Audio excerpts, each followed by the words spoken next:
grossesse, je dis bien de la grossesse, c'est soit le fait que au moment où cette dame conçoit, d'accord, l'œuf qui va s'implanter au niveau de l'utérus a besoin d'avoir sa vascularisation qui va pénétrer dans les muscles utérin, d'abord dans l'endomètre, c'est-à-dire la muqueuse qui est à l'intérieur, et ensuite pénétrer dans les muscles pour pouvoir enrichir cet œuf avec le sang et les nutriments qu'elle va tirer de la maman. Donc tout vient de la maman. Ce sont ces mêmes vaisseaux qui vont développer le placenta plus tard. Une cause que les gens ne comprenaient pas, juste dans les années 90, était la mauvaise placentation. Si vous avez par exemple dans votre champ, vous avez une terre qui est aride et que vous semez là-dessus, les racines ne vont pas être de bonne qualité et votre arbre ou votre fruit ou n'importe quoi ne sera pas bien alimenté. Donc si on parle de causes, la première cause c'est le fait que l'hypertension qui est définie comme la force avec laquelle le sang est poussé par le cœur dans le vaisseau, qui rencontre une résistance importante, c'est ça qui fait que la tension s'élève. Ça, c'est connu. Mais à partir du moment où le placenta, ou les vaisseaux qui vont former le placenta plus tard, ne trouvent pas une terre fertile dans cet utérus, va entraîner une mauvaise vascularisation, donc une résistance qui sera plus importante, de telle sorte que le sang qui va être poussé, à un certain moment, quand le volume du sang sur le flanc de la maman va augmenter, il y aura donc une élévation de la tension. C'est pour cela qu'on dit qu'avant la grossesse, si la personne n'était pas hypertendue, mais qu'elle développe cette hypertension pendant la grossesse, on dit que c'est une hypertension due à la grossesse.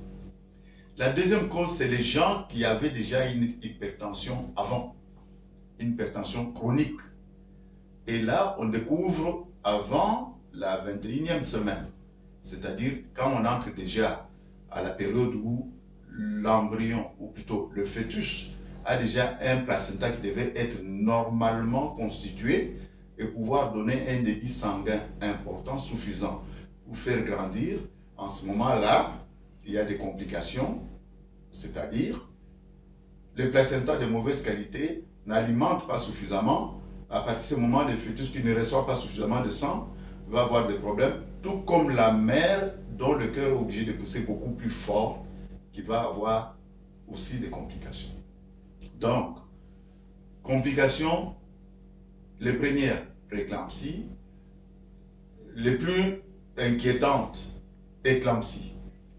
Donc, les causes partent du placenta lui-même. J'ai bien dit, la femme qui conçoit pour la première fois, dont l'utérus est tout petit, qui est encore mal irrigué, qui reçoit maintenant un supplément d'effort à faire pour les vaisseaux qui sont de mauvaise qualité, ça va augmenter la tension artérielle. La particularité, c'est que dans ces cas-là, quand la dame arrive à terme et qu'elle accouche son enfant, l'utérus qui a atteint un certain volume, qui est devenu beaucoup plus souple, ne va plus faire les mêmes problèmes aux grossesses suivantes. C'est ça qui explique pourquoi les vraies hypertensions gravitiques ne récidivent pas aux futures grossesses, aux grossesses ultérieures. Donc, ça apparaît pendant la grossesse, ça disparaît avec la grossesse et ça ne récidive pas. Par contre, l'hypertension chronique de la personne qui n'était pas connue hypertendue, mais dont la tension prise avant la 12e semaine révèle qu'elle était déjà élevée, si elle tombe enceinte, elle va développer maintenant les complications de cette hypertension qui existait déjà. Donc la prééclampsie sera une complication d'une hypertension chronique méconnue. De même, certaines personnes, et ça c'est une tendance naturelle chez certaines personnes, qui ont tendance à faire une hypertension pendant la grossesse, elle se termine après, elle recommence à d'autres grossesses. Là, on parle d'hypertension récidivante de la grossesse.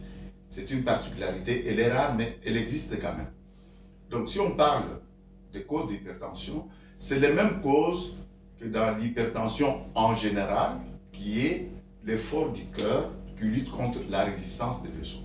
C'est ça la définition.